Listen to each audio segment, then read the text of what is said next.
बच्चों, आज हम लोग पढ़ेंगे मापन में त्रुटियां, एरर्स इन मेजरमेंट। जो हम कोई भी चीज़ को मापते हैं, किसी वस्तु को मापते हैं, तो उसमें एरर आता है, त्रुटि आती है, गलती आती है। उसी के बारे में आज हम लोगों को पढ़ना है।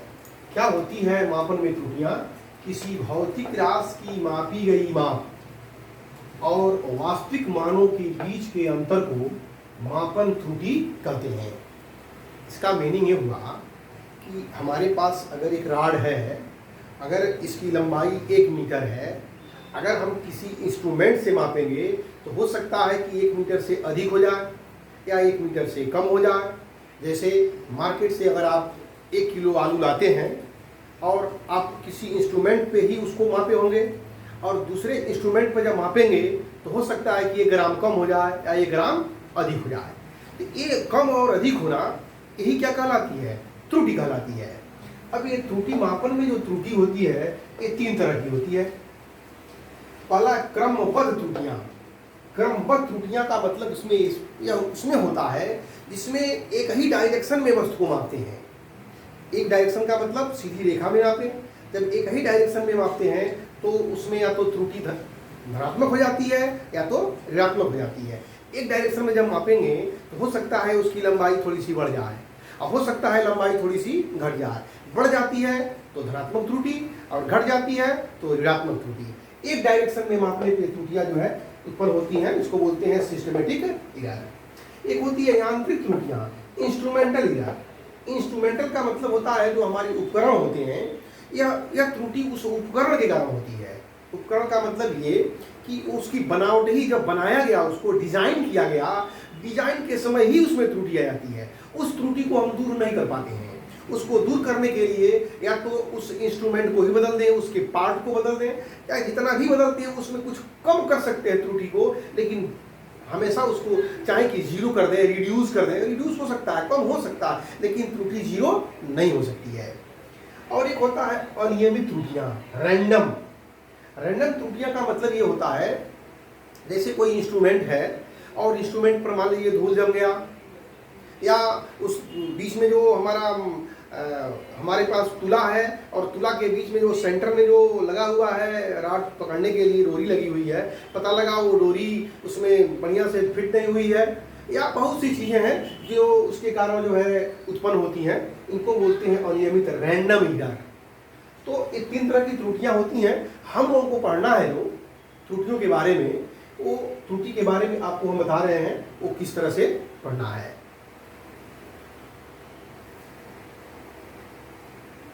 यदि मापन का समांतर माध्य एम हो तो एम इज इक्वल टू,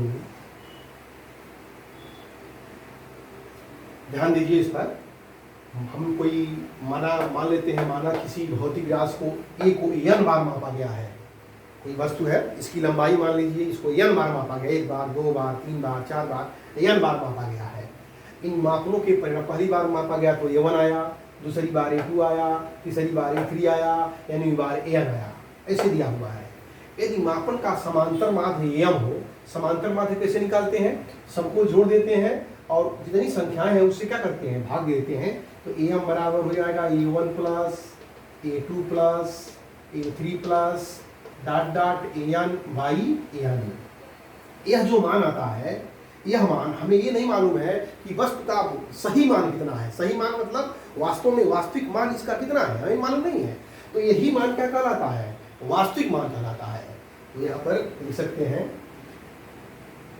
भौतिक राशि का सही मान, या इसको कहते हैं वास्तविक मान, सही मान ज्ञात नहीं है, अतः एम को वस्तु का सही मान मान लेते हैं। नोट कर लीजिए।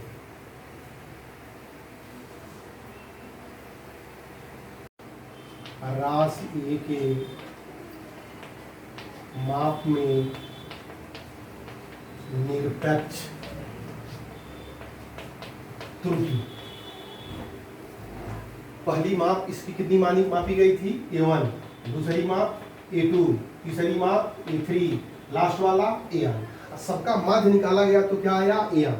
यह उस वस्तु का वास्तविक माप है और ये जो है ये मापी गई माप है पहली।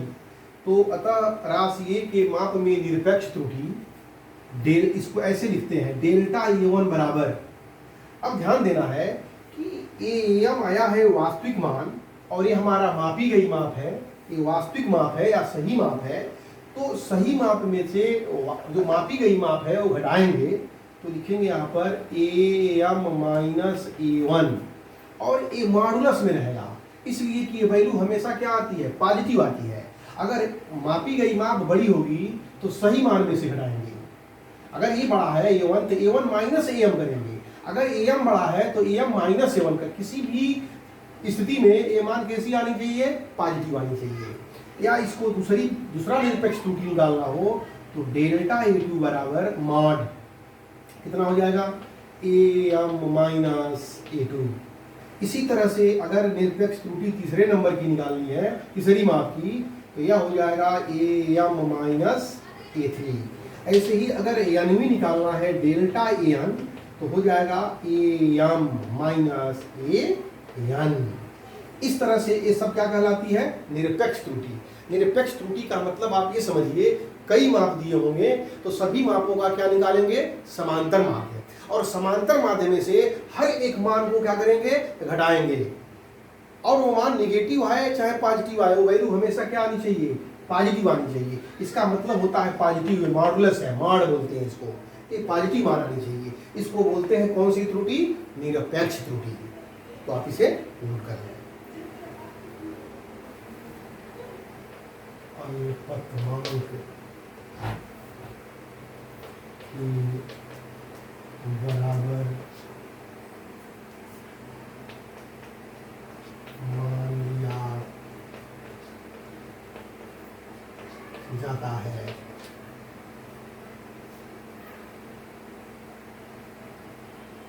अधिकतम निरपेक्ष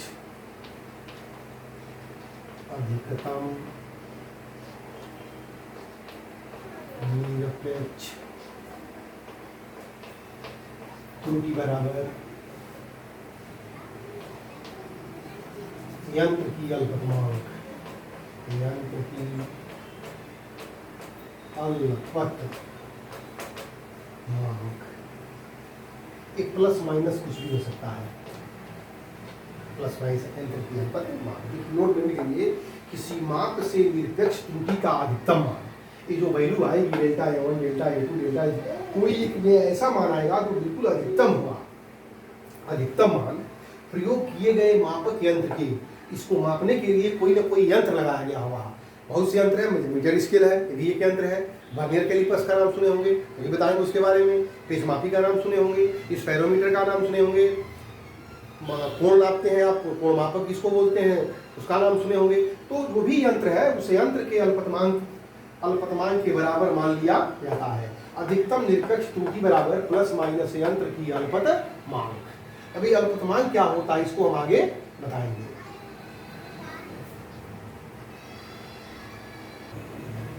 सभी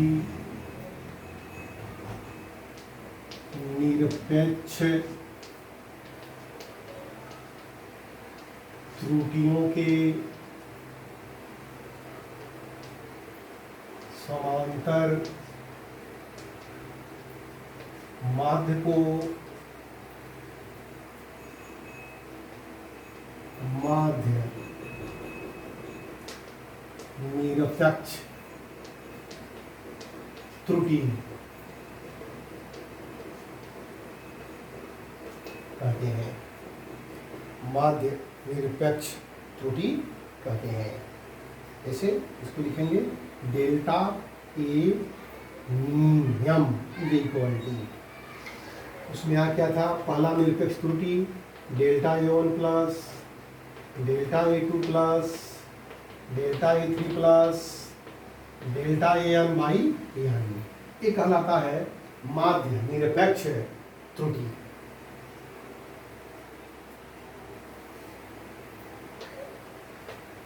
अनुपात को सापेक्ष त्रुटि कहते हैं। सापेक्ष त्रुटि बराबर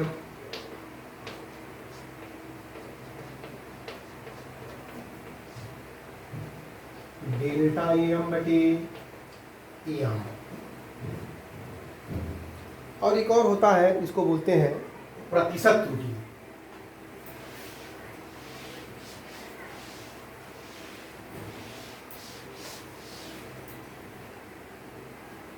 प्रतिशत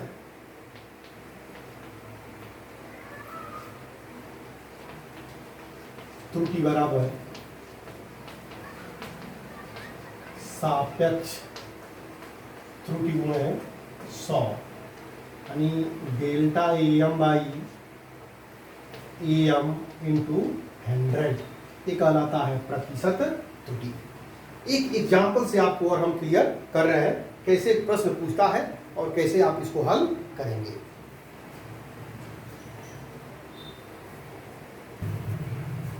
एक एग्जाम्पल देखिए इस पे।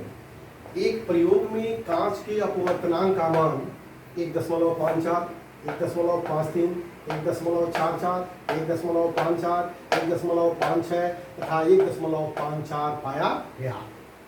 ये अपवर्तनांक होता है, कांच का अपवर्तनांक 1.5 होता है एग्जैक्ट, लेकिन देखिए इसमें इतनी बार मापा गया, उतना अलग अलग वैल्यू आया।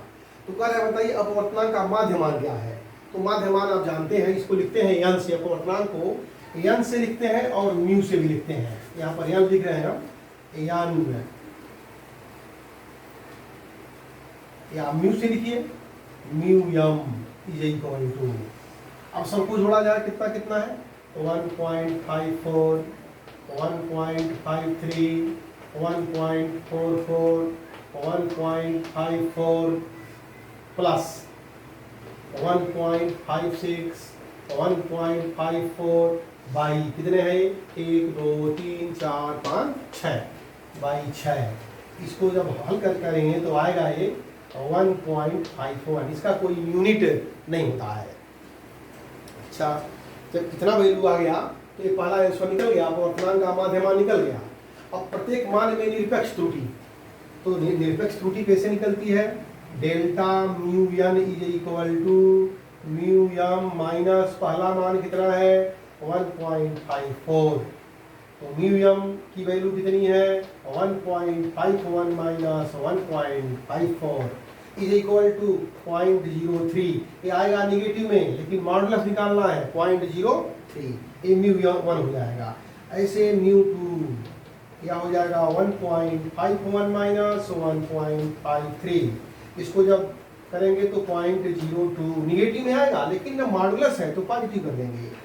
Delta mu 3 is equal to 1.51 minus 1.44, इसको जब इसमें से घटाएंगे तो एक क्या है, ये अधिक है ये कम है, यहाँ 1.07। डेल्टा म्यू 4 यह आएगा 1.51 माइनस 44 के बाद 1.54, ये अधिक है, तो ये हो जाएगा इक्वल टू -0.3। यह हो जाएगा delta mu 5 is equal to 1.51 minus 1.56, तो यह आ जाएगा 0.05। एक और आएगा mu delta mu 6 is equal to 1.51 minus 1.54, यह आएगा 0.03।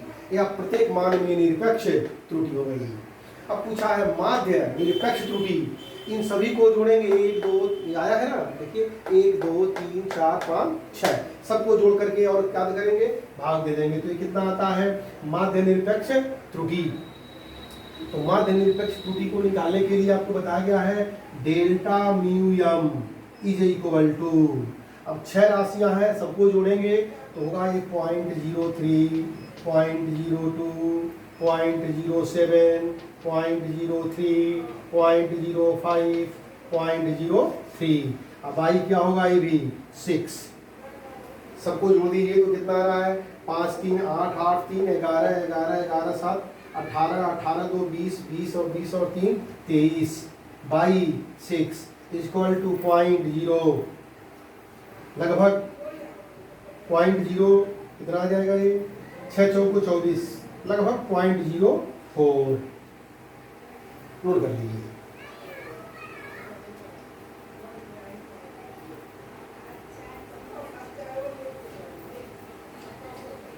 नेक्स्ट देखिए, अब पूछा है सापेक्ष त्रुटि।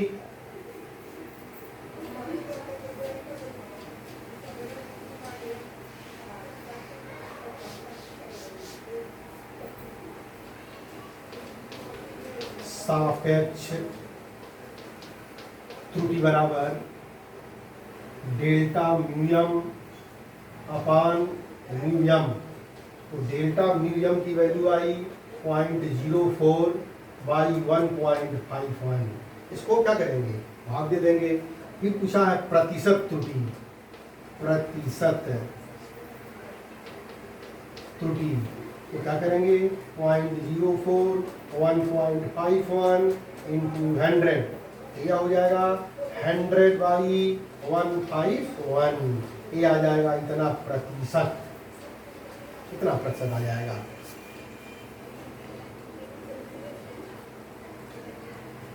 ये आएगा भाग हम करने पर 0.03 और ये आएगा 0.03%। 100 का मल्टीप्लाई करेंगे तो 3% होगा, 3%। नोट कर लीजिए।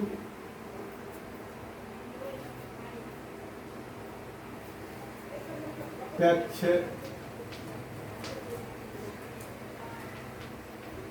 त्रुटि के पदों में n मतलब अपवर्तनांक, n का मान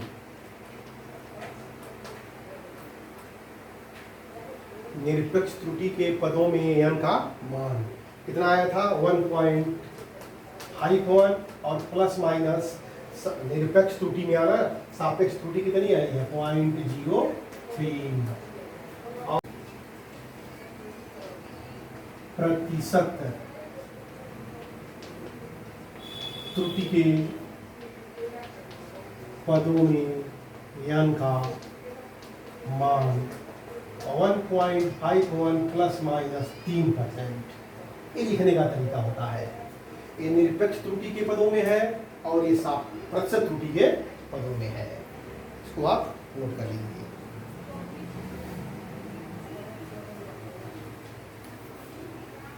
क्वेश्चन देखिए, इसमें एक गेंद का व्यास 1 माइक्रोमीटर की सहायता से नापा गया। 5.27 मिलीमीटर, 5.30 मिलीमीटर, 5.28 मिलीमीटर, 5.32 मिलीमीटर तथा 5.28 मिलीमीटर। 1 2 3 4 5 माप है। आपको हल करना है। गेंद के व्यास का माध्यमान सबको जोड़ेंगे और 5 से भाग देंगे। माध्य निरपेक्ष त्रुटि, इसके पहले क्या निकालना पड़ेगा, निरपेक्ष त्रुटि। तो यहाँ पर दिया नहीं है निरपेक्ष त्रुटि निकालने के लिए, लेकिन निरपेक्ष त्रुटि आपको निकालनी पड़ेगी। निरपेक्ष त्रुटि जब तक निकलेगी नहीं तब तक माध्य निरपेक्ष त्रुटि नहीं निकलेगी। उसके बाद से सापेक्ष त्रुटि, उसके बाद से प्रतिशत त्रुटि। ये हम आपका आंसर यहाँ पर लिख दे रहे हैं। आपका जो है आया है माध्य 5.29, यहाँ आया है 5.29 और माध्य निरपेक्ष त्रुटि जो आई है 0.02 और जो सापेक्ष त्रुटि जो आई है 0.04 और ये हो जाएगा 4% आया है। आप स्वयं हल करिए, देखिए आप हल कर ले जाएंगी नहीं। अगर हल कर लेंगे तो समझिए कि आप जो है ऐसे क्वेश्चन को कर लेंगे।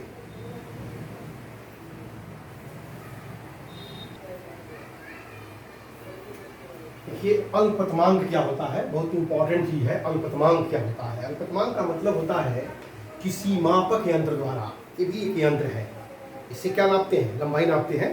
किसी मापक यंत्र द्वारा मापी गई कम से कम माप उस यंत्र की अल्पतमांक कहलाती है। इसका मतलब बता रहे हैं, किसी मापक यंत्र द्वारा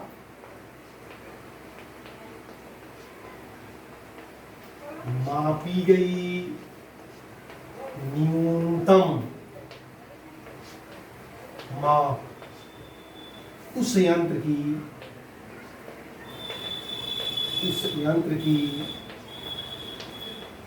अल्पतमांक कहलाती है। इसका मीनिंग समझिए, हमारा मीटर स्केल है, जैसे यहाँ पर लिख रहा है, जैसे मीटर स्केल का अल्पतमांक बराबर, इसका अल्पतमांक आप को मालूम होगा, आपको कहा जाता है कि एक त्रिभुज की रचना करिए जिसकी लंबाई 11.2 सेंटीमीटर है। तो क्या करते हैं आप, ऐसे इसमें एक चिन्ह बने हुए हैं इस तरह के, ऐसे समझिए, यहाँ पर क्या लिखा होता है, 0, ऐसे 10 लाइनें होती हैं, ऐसे छोटी छोटी छोटी छोटी 10 लाइनें, यहाँ होता है 1, फिर होता है ऐसे 10 लाइनें होती हैं, फिर यहाँ लिखा होता है 2, फिर ऐसे छोटी छोटी 10 लाइनें होती हैं। अगर नापना हो 2 सेंटीमीटर तो यहाँ से यहाँ तक हो जाएगा 2 सेंटीमीटर। अगर 2.2 नापना है तो 2 खाना और आगे बढ़ते हैं। अगर 2.1 नापना होता हो तो 1 खाना बढ़ते हैं। क्या 2.1 नाप सकते हैं, 2.2 नाप सकते हैं, 2.6 नाप सकते हैं, 2.9 नाप सकते हैं। अगर कहा जाए 2.15 नापिए, नहीं नाप पाएंगे, कहाँ नाप पाएंगे, 5 कहाँ से आएंगे। तो दशमलव के कितने स्थान तक नापते हैं, 1 स्थान तक। तो इसमें एक जो छोटा वाला खाना है, एक खाने से कम ये माप ही नहीं सकता है, एक खाने से कम ये माप नहीं सकता है। तो यहाँ से यहाँ तक 1 सेंटीमीटर है, 1 सेंटीमीटर है ये, यहाँ से यहाँ तक 1 सेंटीमीटर है। और 1 सेंटीमीटर में कितने खाने हैं, 10 खाने हैं। 1 सेंटीमीटर में तो 1 खाने की वैल्यू कितनी होगी, 1 सेंटीमीटर बराबर 10 खाना। तो 1 खाना बराबर कितना हो जाएगा, 1/10 सेंटीमीटर, 0.1 सेंटीमीटर। तो कहेंगे इसका अल्पतमांक कितना है, 0.1 सेंटीमीटर है। 0.1 सेंटीमीटर से कम नाप ही नहीं सकता है, या 0.1 सेंटीमीटर कहिए, अच्छा 1 मिलीमीटर कहिए, मिलीमीटर भी कहते हैं इसको, एक खाने को 1 मिलीमीटर कहते हैं। तो जैसे मीटर स्केल का अल्पतमांक हो गया 1 मिलीमीटर या 0.1 सेंटीमीटर। एक यंत्र आपको और दिखाते हैं हम, इसका नाम है वर्नियर कैलिपर्स, जो है इसका नाम है वर्नियर कैलिपर्स। ये वर्नियर कैलिपर्स क्या करता है, यह हमारा मीटर स्केल है, दशमलव की 1 स्थान तक मापता है। और ये हमारा वर्नियर कैलिपर्स है, इससे भी सेंसिटिव होता है, ये 0.2 के 2 स्थान तक मापता है। इसका अल्पतमांक होता है 0.01 सेंटीमीटर। तो यहाँ पर लिख दे रहे हैं हम, यहाँ पर वर्नियर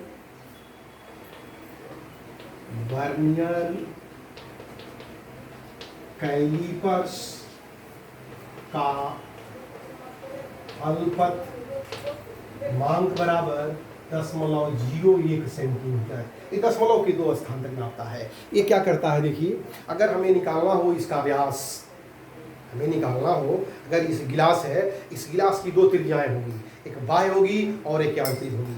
व्यास एक बाह्य निकालना होगा तो क्या करेंगे, इन दोनों जबड़ों के बीच में ऐसे फंसा देंगे। ये 2 जबड़े हैं, इसके जबड़े बोलते हैं इसको, दोनों जबड़ों के बीच में ऐसे फंसा देंगे तो ये डायमीटर नाप देगा। अगर आंतरिक त्रिज्या नापनी है तो ऊपर भी देखिए 2 जबड़े बने हुए हैं, देखिए ऐसे 2 जबड़े बने हुए हैं ऊपर। इसको क्या करते हैं, इसके अंदर ऐसे फंसा देते हैं और इस तरह से ये क्या नाप देगा, ये आंतरिक व्यास। अगर इसकी गहराई निकालनी है तो देखिए इसको पीछे की तरफ घसकाएंगे तो एक जो है रॉड निकल रही है, इसको इसके अंदर डाल देंगे तो क्या नाप देगा, इसकी गहराई नाप देगी। इसको बोलते हैं वर्नियर कैलिपर्स। वर्नियर कैलिपर्स से क्या क्या नाप सकते हैं, आंतरिक व्यास, बेलनाकार कोई पाइप है तो उसका आंतरिक व्यास, बाह्य व्यास, और उस बेलन की क्या नाप देगा, ये गहराई नाप देगा। इसका अल्पतमांक क्या हो गया, 0.01 सेंटीमीटर। एक इंस्ट्रूमेंट मेरे पास और है, ये देखिए, इसका नाम है आपका स्क्रूगेज, पेंच मापी भी कहते हैं इसको। इसका नाम है स्क्रूगेज, पेंच मापी। ये जो पेचमापी होता है, स्क्रू गेज होता है, ये दशमलव के 3 स्थान तक नापता है। ये हमारे सर का जो बाल है, बाल का आकार कैसा है, सिलेंडर के आकार का है, बेलनाकार है। इस बाल का रेडियस निकाल देगा ये, इसका नाम है स्क्रू गेज, पेचमापी। तो यहाँ पर लिखते हैं हम स्क्रू गेज या पेचमापी का अल्पतमांक, पेचमापी, इसी को स्क्रू गेज भी बोलते हैं। पेचमापी का अल्पतमांक बराबर 0.001 सेंटीमीटर। ये दशमलव के 3 स्थान तक नापता है। इसमें भी ऐसे क्या करते हैं, अब यहाँ पर कोई चीज़ जैसे है, मान लीजिए हमारे पास कलम है और इस कलम को क्या करेंगे, ये बहुत मोटा है, बहुत पतली चीज़, बाल को नापते हैं। इन दोनों इसके भी जबड़े होते हैं, इन दो जबड़ों के बीच में ऐसे क्या करेंगे, इसमें फंसा देंगे और ये क्या करेगा, इसकी जो है लंबाई, जो रेडियस क्या करता है, ये माप देता है। एक इंस्ट्रूमेंट मेरे पास और है, ये देखिए, इसका नाम है स्फेरोमीटर। इसका नाम है, देखिए ऐसे स्फेरोमीटर है। ये स्फेरोमीटर जो है, इसमें 3 टांगें होती हैं। देखिए इसमें 3 टांगें होती हैं। अब तीनों टांगों को एक सरफेस पे रखते हैं और बीच वाले इसको क्या करते हैं, कसते हैं। यह नापता है कर्वेचर, ये वक्रता त्रिज्या नापता है। वक्रता त्रिज्या का मतलब कोई पृष्ठ उभरा हुआ हो या धंसा हुआ हो, दोनों तरफ से हो, तो ये नाप देता है कि कितना mm उभरा हुआ है या कितना mm धंसा हुआ है। इसका नाम है गोलाई मापी, स्फेरोमीटर। ये भी दशमलव के 3 स्थान तक मापता है। तो इसको भी हम दे रहे हैं, हम गोलाई मापी का अल्पतमांक बराबर 0.001 सेंटीमीटर।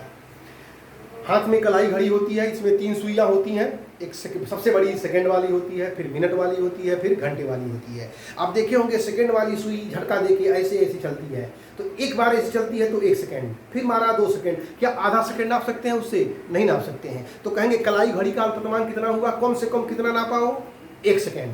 तो यहाँ लिख सकते हैं कलाई घड़ी का अल्पतमांक बराबर 1 सेकेंड। 1 सेकेंड आता है। या आप देखे होंगे पेंडुलम वाली घड़ी होती है, खट खट खट खट ऐसे ऐसे चलती है। एक बार जाती है 1 सेकेंड, फिर आती है 1 सेकेंड, उससे आधा सेकेंड नहीं नाप सकते हैं। तो किसी यंत्र से मापी गई कम से कम माप जो होती है, उस यंत्र की क्या कहलाती है, अल्पतमांक कहलाती है। अब आप कहेंगे अल्पतमांक के बारे में इतना जोर क्यों है, तो देखिए ये अल्पतमांक अगर हमें ज्ञात करना हो तो कैसे ज्ञात करते हैं।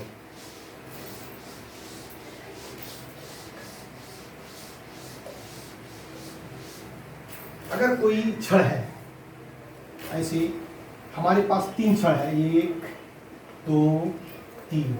एक छड़ की लंबाई मान लीजिए 1.425 सेंटीमीटर है। एक छड़ की लंबाई है 1.25 सेंटीमीटर है। एक छड़ की लंबाई 1.5 सेंटीमीटर है, ऐसे है। अब कहेंगे ये जिससे नापा गया है, ये किससे नापा गया है, यह किससे नापा गया है, यह किससे नापा गया है, ये तो अलग चीज है, अभी आप जान लेंगे। लेकिन इन तीनों का अल्पतमांक कितना होगा, ये छड़ है अलग अलग। तो अल्पतमांक निकालने का तरीका क्या होता है, देखिए दशमलव के पहले वाले अंक पर कोई ध्यान नहीं देंगे। दशमलव के जगह पर आप यहाँ पर दशमलव लगा दीजिए और अंतिम अंक पर कुछ भी लिखा हो वहां पर 1 लिख दीजिए।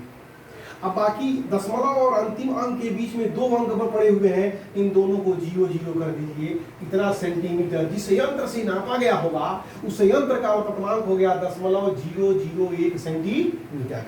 फिर देखिए एक बार और देखिए, एक कोई छड़ है, इस छड़ की लंबाई है 1.425 सेंटीमीटर। हम चाहते हैं जिस यंत्र से नापा गया है उस यंत्र का अल्पतमांक कितना होगा। तो दशमलव के पहले वाले अंक पर कोई ध्यान नहीं देंगे, चाहे कुछ भी लिखा हो। तो दशमलव की जगह पर दशमलव, अंतिम अंक की जगह पर 1, अब बीच में जितने अंक हैं उतने लगा लेंगे 0। अब बताइए इसका अल्पतमांक दशमलव की जगह पर दशमलव, अंतिम अंक की जगह पर 1, एक अंक है तो यहाँ पर कर दिया 0। दशमलव की जगह पर दशमलव, अंतिम अंक एक ही अंक है तो यहाँ पर लिख देंगे 1। तो इसका क्या निकल गया, ये अल्पतमांक निकल गया। अगर कहीं पर लिखा हो 25.624, कहीं पर लिखा हो 825.257, कहीं पर लिखा हो 6295.0100 ऐसे लिखा हुआ है, तो इसका अल्पतमांक देखिए क्या हुआ। इस दशमलव के पहले वाले पर कोई ध्यान नहीं, दशमलव की जगह पर दशमलव, अंतिम अंक की जगह पर 1, अब बीच में 2 अंक है तो 0 0, दशमलव की जगह पर दशमलव, अंतिम अंक की जगह पर 1, बीच में 0 0, दशमलव की जगह पर दशमलव और अंतिम अंक 0 भले ही है लेकिन लिखिए कोई बात नहीं, अंतिम अंक की जगह पर 1 1 2 3 3 0 लगा दीजिए, अल्पतमांक निकल गया। अगर कोई क्षण की माप दिया हो और क्षण की माप से पूछे कि बताइए इसमें कितनी त्रुटि होगी, तो उसको निकालने का तरीका आपको हम बता रहे हैं। एक क्वेश्चन और देखिए क्वेश्चन दिया हुआ है, एक क्षण की लंबाई 1.25 मीटर मापी गई, 2.5 मीटर मापी गई। क्षण के माप में प्रतिशत त्रुटि की गणना कीजिए। तो देखिए प्रतिशत त्रुटि बराबर आपको बताया गया है, अभी बताया गया है, नीचे क्या होता है, ऊपर डेल्टा ए एम और नीचे एम क्या होता है, एवरेज वैल्यू होती है। वो एवरेज वैल्यू ही क्या कहलाती है, वास्तविक माप कहलाती है, सही माप कहलाती है। तो यहाँ पर लिखते हैं मापी गई माप, और ये होती है माध्य निरपेक्ष त्रुटि। माध्य निरपेक्ष त्रुटि, अधिकतम जो माध्य निरपेक्ष त्रुटि आती है वो अल्पतमांक, उस यंत्र के अल्पतमांक के बराबर होती है। तो यहाँ पर लिख रहे हैं यंत्र का अल्पतमांक, या यंत्र का अल्पतमांक कोई बात नहीं है। तो देखिए मापी गई माप, क्षण की लंबाई कितनी है 1.25 और गुणे होता है 100। अब देखिए और अल्पतमांक किसका कितना होगा, दशमलव की जगह पर दशमलव, अंतिम अंक की जगह पर 1 और 1 अंक हो रहा है यहाँ पर 0। अब हल कर देंगे तो ये कितना हो जाएगा, 2 अंक के बाद ऊपर है पॉइंट, 2 अंक के बाद नीचे भी है, तो ऊपर हो जाएगा 1 और ऊपर हो गया 100 और नीचे हो गया 125, 25 पच्चे 125, 25 चौको 100 यानी 4/5 बराबर 0.8% की त्रुटि होगी। आंसर हो गया 0.8%। कोई भी माप दिया हो, हम तो कह रहे हैं कोई भी माप बिल्कुल एक्यूरेट होता ही नहीं है, उसमें त्रुटि आनी ही आनी है। वो त्रुटि कम हो सकती है, इसी माध्यम से उसको कम कर सकते हैं, रिड्यूस कम कर सकते हैं, लेकिन उसको 0 नहीं कर सकते हैं। तो कोई भी माप दिया हो उस माप से आप क्या निकाल सकते हैं, प्रतिशत त्रुटि। प्रतिशत त्रुटि बराबर अल्पतमांक बटे मापी गई माप गुणे 100। इसी वैल्यू को माध्य निरपेक्ष त्रुटि को ही बोलते हैं अल्पतमांक, और माध्यमान को बोलते हैं मापी गई माप या सही माप या वास्तविक माप, जो भी कह लीजिए, मापी गई माप। हल कर लीजिए इसको, इस तरह से आप आगे क्वेश्चन को करते रहिए।